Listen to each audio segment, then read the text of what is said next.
This framework is going to help you master your stage presence and dominate the stage. I'm Terrence, and I've been a full-time musician for over 30 years. And by the end of this video, you'll have the stage presence to captivate any audience and book more gigs than you ever thought possible.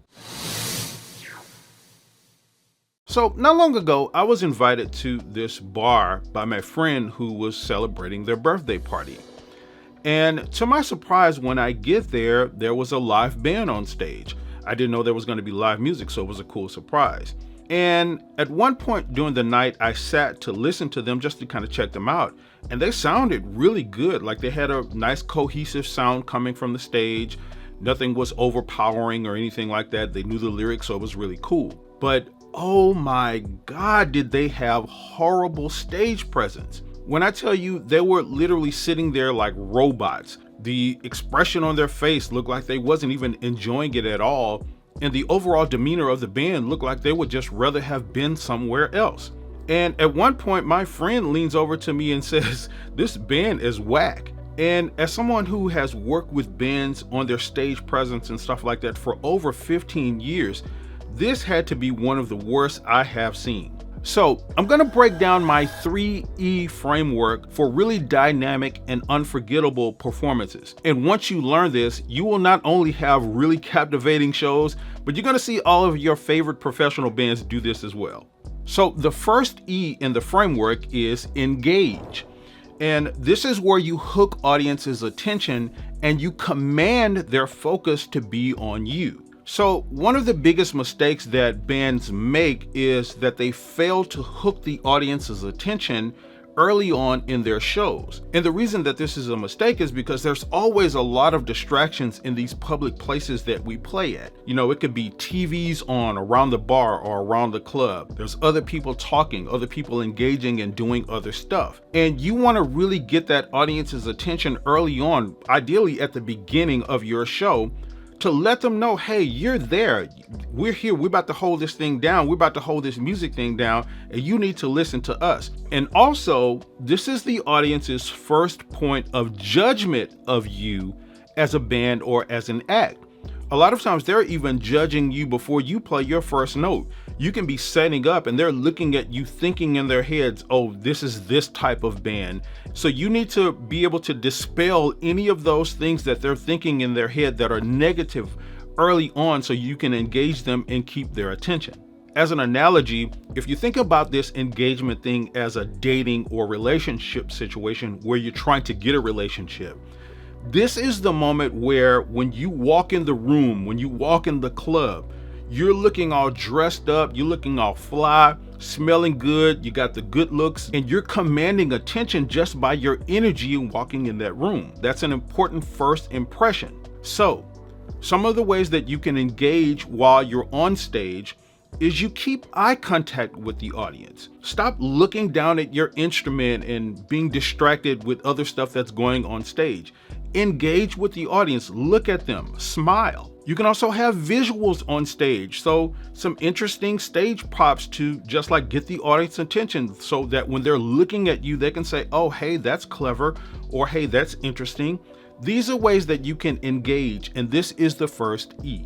Now, right before we get to the next step, if you're getting value out of this video so far, do me a quick favor and hit the like button on this video.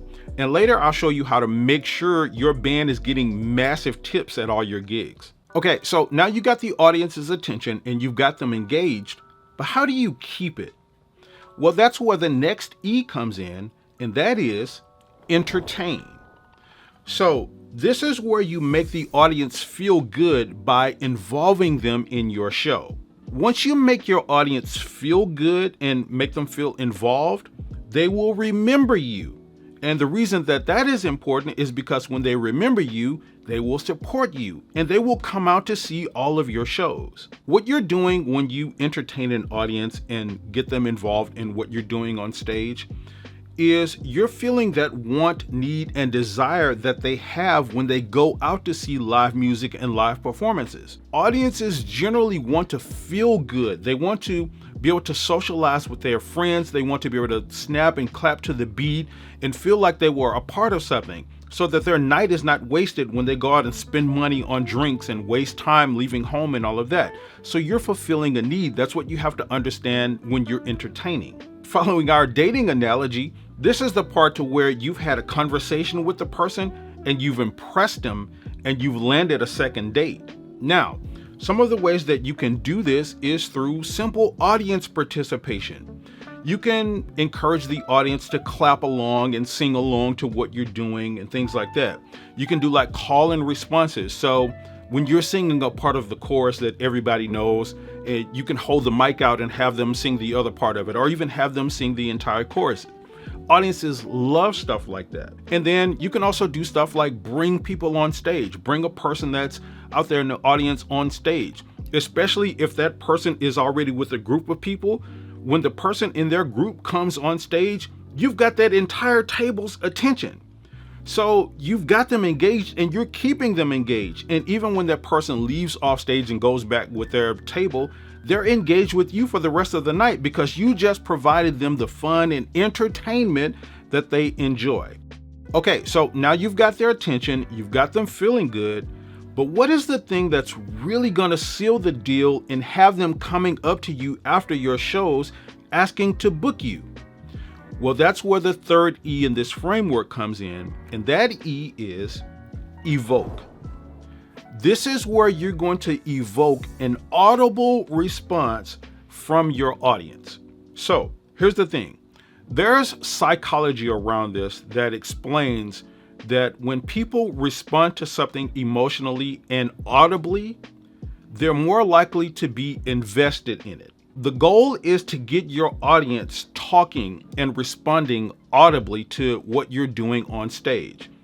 It's one thing to have them clapping and snapping along and stuff like that. That's one thing, that's good. But to have them audibly respond is a totally different level. So what this looks like is, again, if you get them to sing something, sing along with the band, or at some point during your show, during the talking parts, you're asking a question, even during the breaks between your song. You're asking the audience a question and they're responding. That gets them invested and engaged at a higher level in what you're doing in your shows. And going along with our dating analogy on this one, this is where you have him or her bragging to their friends and coworkers about you. They're audibly talking about you and opening their mouth because now they're invested. And invoking an audible response from the audience is really simple to do. So like I mentioned, think sing-alongs. So think about the song Sweet Caroline, for example. You know, when everybody gets to that chorus in Sweet Caroline is dun, dun, dun, dun, then everybody says bum, bum, bum. At that point, the entire audience is always invested, right? Another way that you can do it is really easily. If you're not into stuff like that and that's not your band's act, you can even simply say, like when you're going on break, just let the audience know that you're going to be at the bar during your break for the next 15 or 20 minutes. And if they have some song requests, they can come up and ask you for them. That gets people talking, audible responses. And also, this invoking an audible response from people in your audience is the thing that's going to make them give you massive tips. Think about it. When you get tips as a band or as an act on stage, it can be people from the audience that's just like a random person that comes up and gives you tips. That happens fairly often. But think about who's more likely to give you tips in a situation like that. Is it that random person? Or is it the person you had a conversation with at the bar, the group of people at the table that came up and talked to you while you were on your break? You already know the answer. It's the people that came up to you on their break, because now they're more invested because they had a conversation with you. This is crucially important if you want to be seen as a really good or great band and if you want to book really high-paying gigs. Now, you understand how to have a really dynamic stage performance, but also the songs on your set list can make or break the way an audience sees you. So check out this video where I break down how to build a set list that keeps the audience engaged and dancing from start to finish.